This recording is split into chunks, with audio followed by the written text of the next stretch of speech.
Welcome back to The Road Forward, a podcast for trucking industry leaders. Brought to you by TruckSpy, the all-in-one fleet management platform built to empower your drivers to be compliant, productive, and safe. My name's Alex, and we got a good episode this time. This week, goodness gracious. And, we're going to cover some headlines. And then we got Greg from TA on the show for the interview. And Flint came in clutch and helped out with that. So I appreciate that right away. But let's get into some headlines. Here's some stuff that may be affecting your carrier business. Okay. First up, insurance claims push U.S. Xpress Profits into the red. Okay, that's the headline. This is from Landline. And right here, now, a little bit of backstory. I know a little thing or two about insurance ruining profits. I obviously had a motor carrier company. We discussed this with Flint in episode 14. And I had to shut down my carrier business because of insurance, because they just jacked up the premiums so ridiculously. So, and unfortunately, like some of these bigger companies, I just can't take on as much debt as they do. So yeah, I think right here, although operating revenue for the quarter ending September 30th increased from 2021, $491.1 million to 2022, $547.8 million, the company's operating income dropped from $6.6 million for the third quarter in 2021 to a loss of $22.7 million, according to the earnings statement and information filed with the SEC. The quarter included $30.1 million in prior period claims and other costs that we did not expect to continue, the company reported in an earnings call supplement. So the lion's share of the $30.1 million was for incremental insurance premiums and claims expense, $25.7 million. So of that $30.1 million, $25.7 million was in claims. So if you're a U.S. Xpress driver, hey, don't crash, because you're costing your company money that they're losing money. This is not good. So interesting article from Landline. Another one from Landline is really interesting. And I was a member of OIDA when I had my carrier business. So right here, no evidence ELDs have improved safety. OOIDA says, right? Owner Operator Independent Driver Association. So that is. So electronic logging devices have not improved highway safety, and truck drivers continue to have privacy concerns, the Owner Operator Independent Driver Association said in comments to the FMCSA. Now, what they're covering here is the FMCSA is trying to add additional regulation for the ELD. First, right now there's exemptions, and one of the exemptions is engines before the year 2000 are not required to have the ELD. Now, the reason for that, to my understanding, is that the electrical systems were not as good in vehicles before the year 2000, right? OBD2, I believe, came out somewhere right around that time. And so this is why that was a year that started, like, your vehicle, if it has an engine newer than 2000, it has to have the ELD, mainly because it probably has the updated electrical and wiring harnesses. So correct me if I'm wrong on that. I'm fairly certain that when I was doing research into ELD, I realized that was roughly why the reasoning is for the year 2000. Now, right here in the article, it says, as of November 11th, FMCSA has received more than 1,000 comments. Many of them have been from truckers echoing OIDA's points about the mandate not improving safety. Full enforcement of the electronic logging device mandate began in 2018. Since 2017, fatality crashes have risen by 14.5%. So it's like, how come this thing that all of these people... Now, I will say the ELD has made new driver onboarding much easier. Like when I was hiring drivers, it was really easy to get people up to speed because, hey, just do what the phone says, do what the application says. If you're out of time, stop. If you're not out of time, keep driving, right? So it did make training really easy, but it looks like safety is the main reason that they passed this thing is for safety, and it looks like safety is not good. And I don't know if it's because, it's hard to say, is there way more drivers now than in the last 5 years? Like, if there was, let's say, 3 million truck drivers, and now there's 3.5 million, it's like, well, that increase might be why it's attributing to this, right? So I think, so anyways, a good article from Landline and OIDA and how they're trying to explain, if it's not increasing the safety, then why are we going to expand the regulation even more? Then a couple more things that might affect your carrier company. Werner I believe they have a Texas terminal. Goodness, that's the word I'm looking for. A Texas terminal not too far from here. So I see them on the interstate. But Werner acquires Reed TMS. This is a FreightWaves article. They acquired Reed TMS, which is a brokerage, for $112 million. Okay, this is a Tampa, Florida broker generating $372 million in revenue for recent full year period. So in the last year, this brokerage generated $372 million bucks. Right now, that's revenue. Obviously, they probably paid. A brokerage operates usually on 15% margins, I think 15 to 20%. So if you figure, that means they probably made about 60 million bucks roughly, because about 200 million of that would go to the trucks and the drivers and whatnot. But still, a big acquisition for Werner. I don't know if Werner had an in-house brokerage, so it doesn't make sense. I think obviously they're acquiring just for the customers, which makes sense in that point.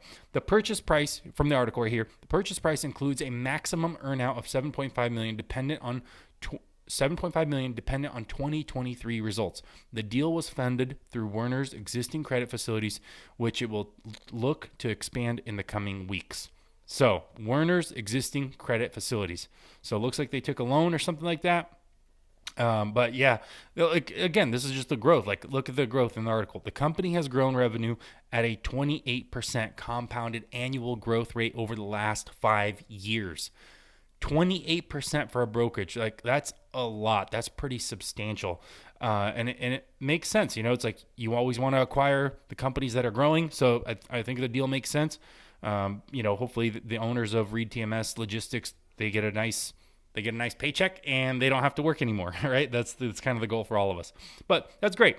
That's pretty cool. But another FreightWaves article, speaking of brokerages, right? It's like, this is the interesting situation. FreightWaves right here, C.H. Robinson lays off about 650 employees. So as one broker is growing at 28% year over year for the last 5 years, C.H. Robinson, I think they're one of the biggest ones, they lay off 650 employees. The subtitle is, CEO, quote, said, "Got ahead of ourselves in headcount. Didn't expect freight markets to cool this fast." I mean, cooling fast freight market, that is the truth. It has been a wild 2022. Earlier this year, the rates were great. And just somewhere right there in spring, early summer, just like a rock, it dropped. So at first there was articles saying that it's about 1,000 people or so, but it looks like it could be up to 1,000, but they're starting with 650 employees. They're laying off a bunch of people. So if you're a broker for C.H. Robinson, you were in the, if you were in the recent round of layoffs, leave us a comment. But it is interesting though how one business could be growing at a fast rate while simultaneously another business could be, laying off employees. So a little bit of news there. Now we have TruckSpy does do a little bit for FedEx contractors. And if you want to find out more, you can certainly check out our website. But there's a website, thinkisp.com. And November 1st, 2022, they said they launched in the news, Think ISP to launch information sharing project with FedEx Ground. Think ISP, an independent think tank for parcel delivery industry, today announced an information sharing products with FedEx Ground focus on providing data-driven research and analysis into current business conditions in the industry. I guess they're going to share some information on maybe what drivers are doing good, what drivers are not doing good, where more deliveries go, where less. So some of those trends.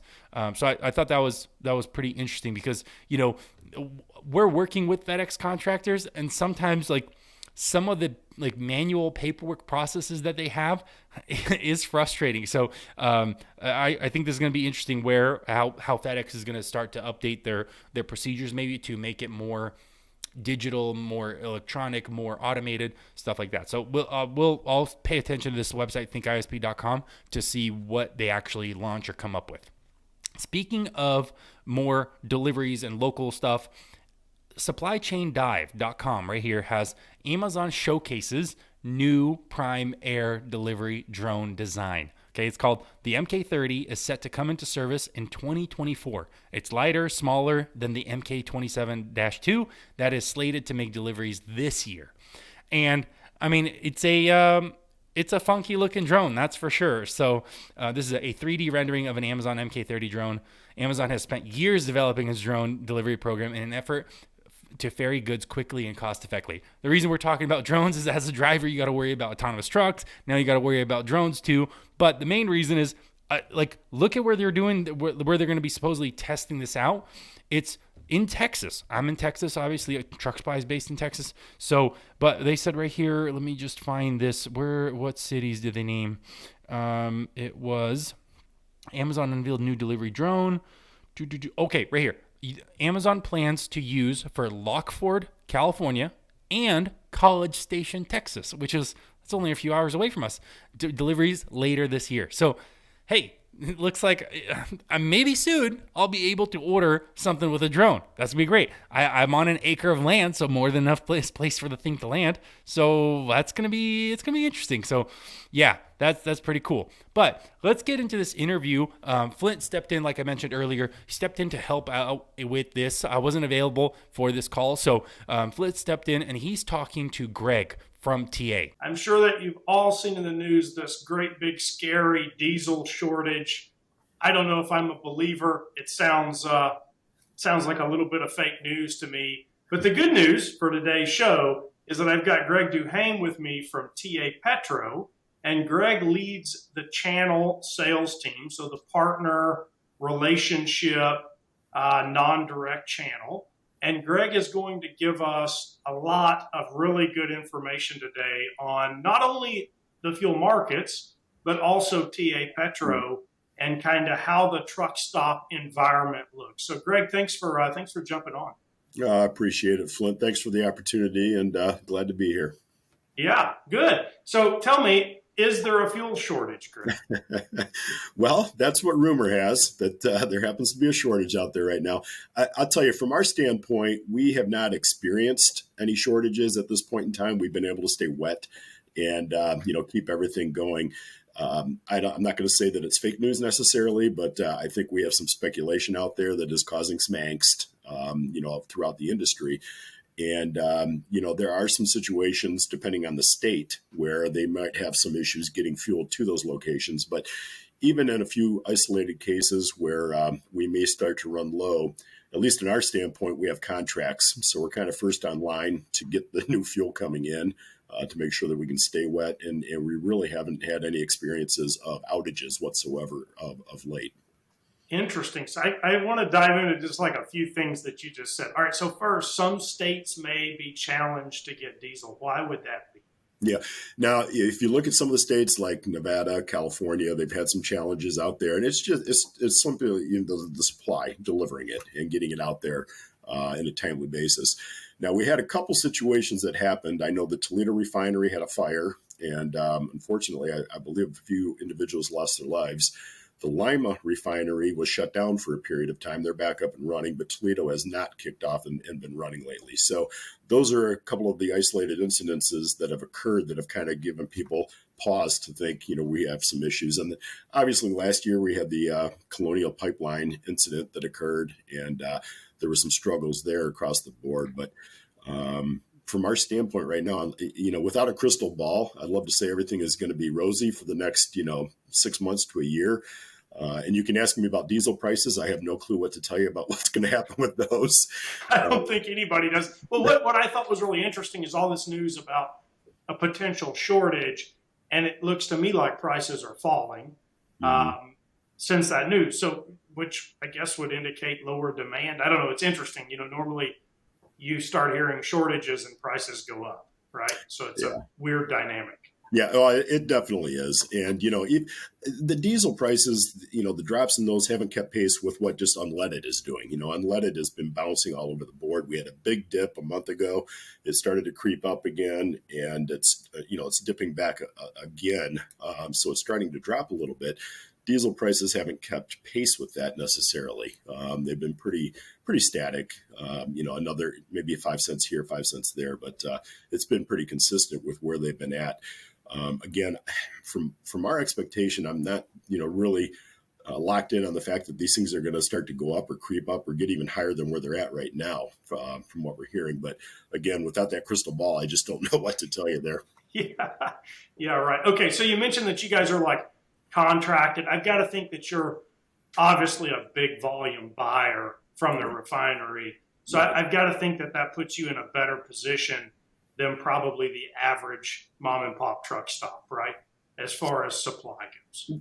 Yeah, from a supply standpoint, if you think of, us being part of the big three, we've pretty much all gotten into that same line of getting the contract and that.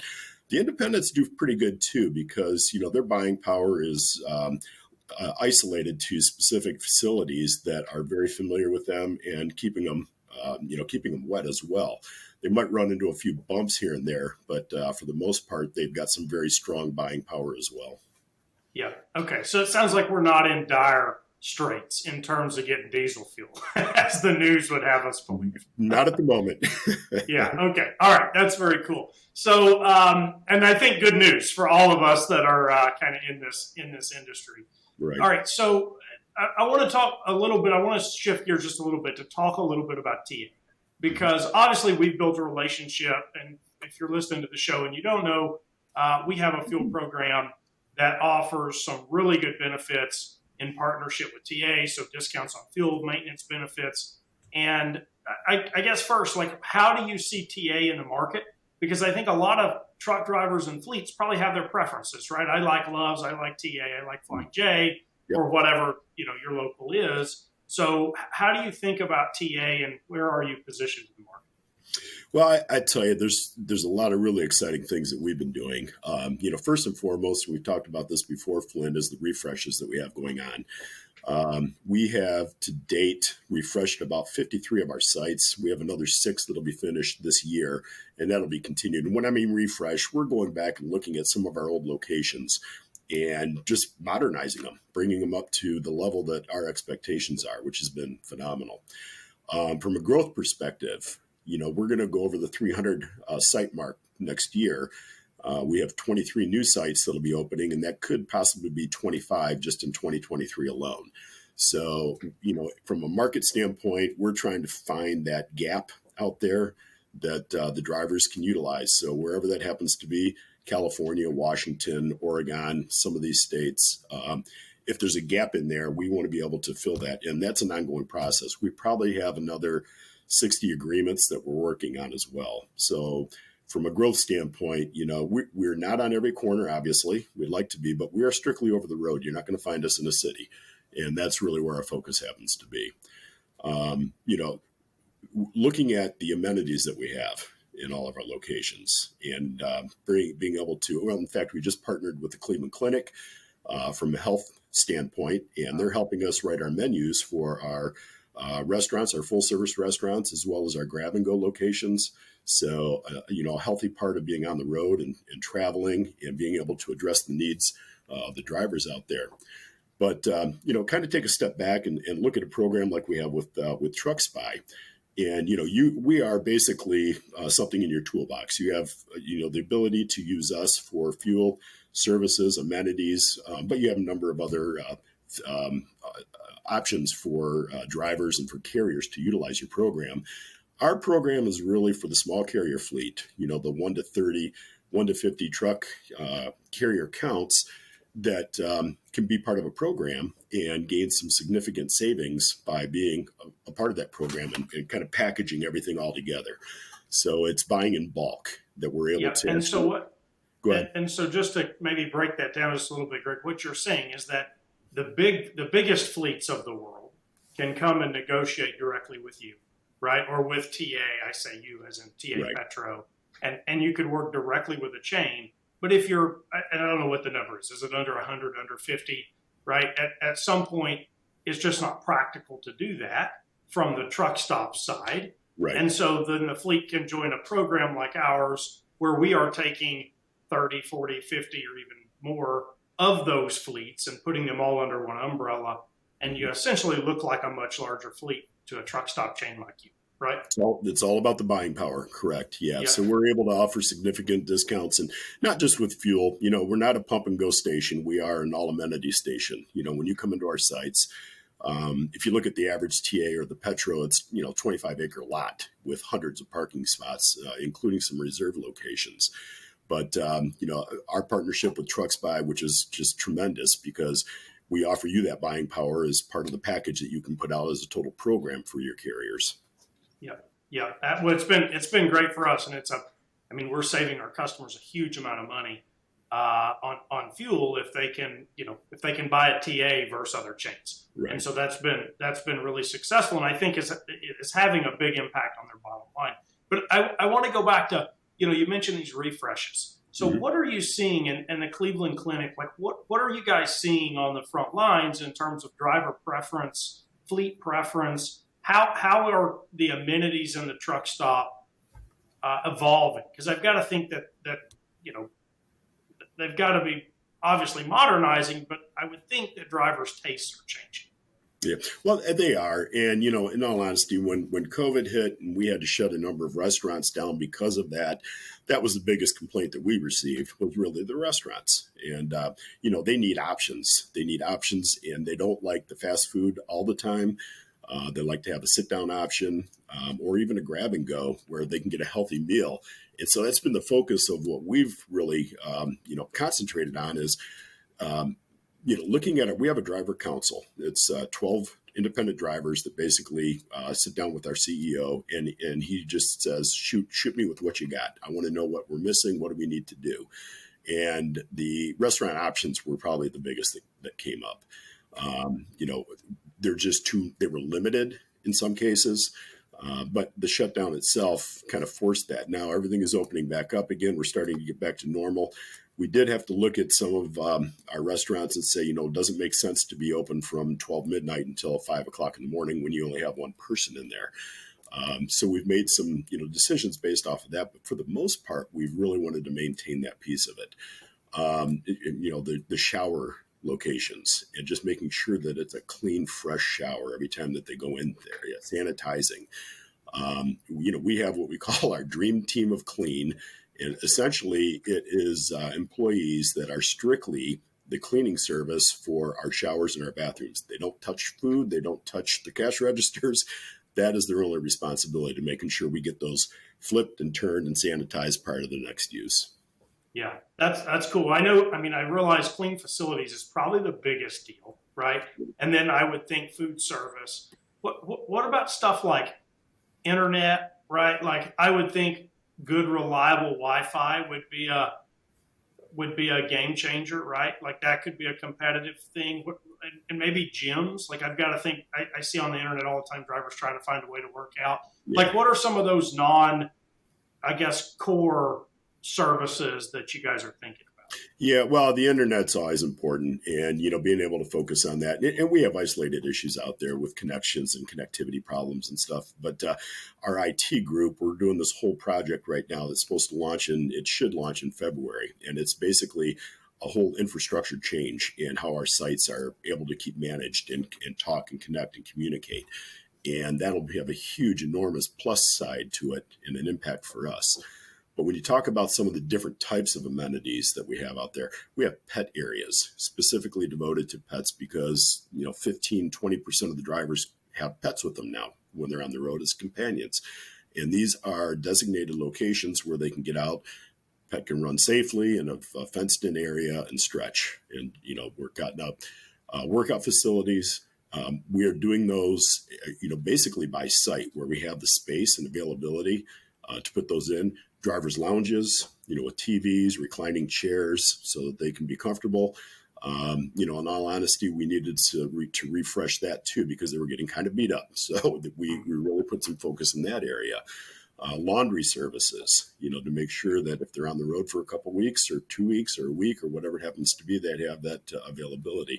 And all of these, the laundry spaces, the parking, all of this can be reserved too. So you basically can walk in and have a spot waiting for you. Showers the same, and you can reserve those. So I was actually going to ask about parking, and you mentioned reserving parking. Mm-hmm. Obviously parking is a really big deal for drivers. With the ELD rule, right? Like you kind of have to get stopped and find somewhere safe to park within your allocated time. So how obviously you can reserve. How are you guys like managing, or what is your overall strategy around parking? Obviously, more is better, probably. Well, yeah, it is. Obviously, we want a percentage of those to be reserved. So roughly 85% of our parking spaces are free, basically and essentially. So you take that average and 15% of them essentially have the availability to be reserved parking. And if you're utilizing our Truck Smart app, you can actually reserve that in advance of showing up. And that's really the big piece of that is, I know I'm going to be at this particular location within this time frame. I can have a spot waiting for me when I pull in. So that's the biggest key. Ironically, we get two sides of a complaint on that. I can't believe you're charging me for parking, or why aren't you offering more paid for parking? So we're trying to walk that balance in between and make sure that we've got, the availability of free parking. And at the same time, there are people out there that definitely utilize that, and our reserve spaces are full quite most of the time. Yeah. I flew out of the Love Field Airport in Dallas last week, Greg, and they had this new parking garage. It was really cool. They had a sensor over each parking spot, and it gave you arrows to the closest parking spot when you pulled in the garage. I thought it was phenomenal. Have you guys thought about anything like that?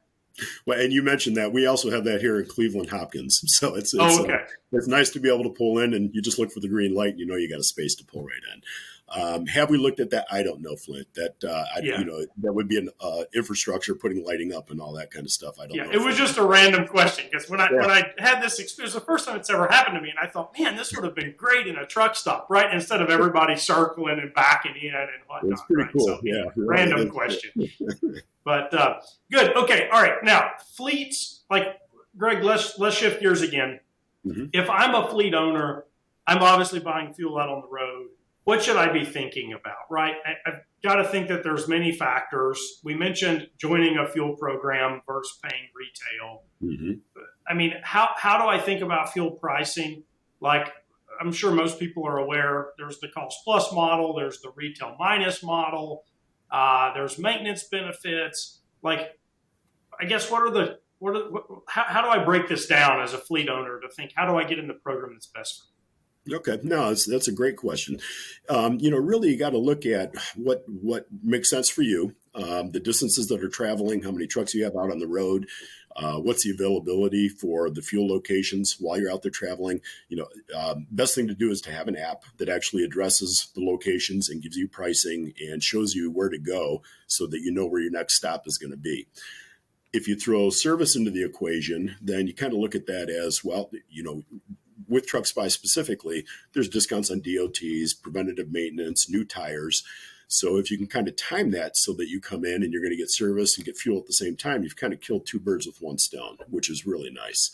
It's a great benefit for that purpose.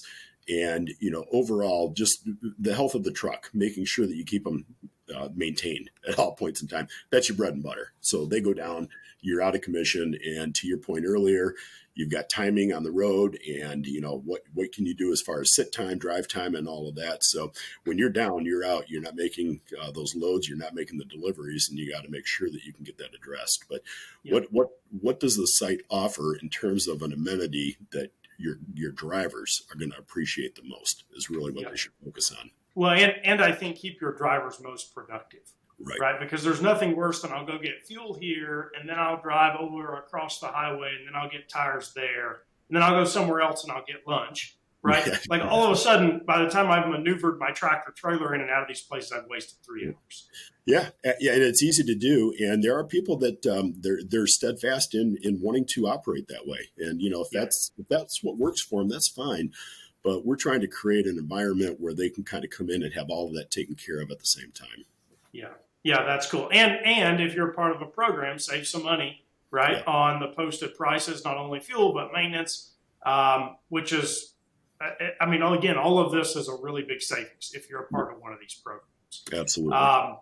So I'm just kind of curious, last question, Greg, overall vision for TA. Obviously, this is a competitive environment, right? And you guys live this every day.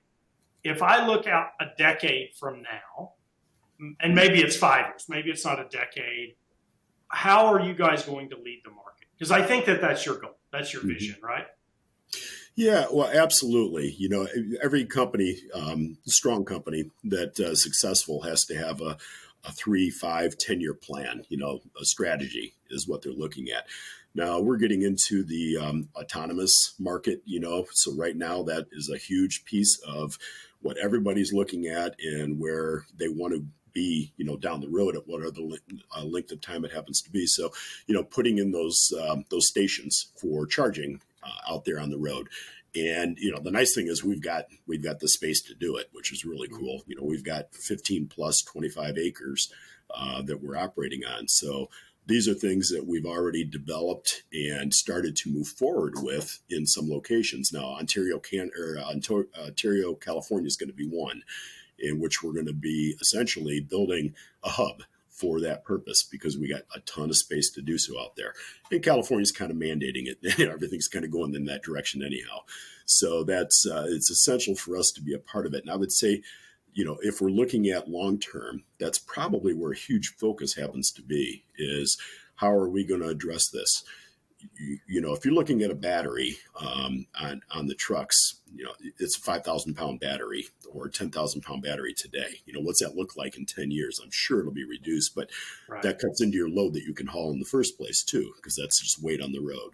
So it's all of these things kind of mixed together that we're working through and trying to figure out. And we've got lobbyists in Washington right now that we're working with and going through this motion. And, we're on a council. Our senior VP over the EV is essentially on a council with Buttigieg.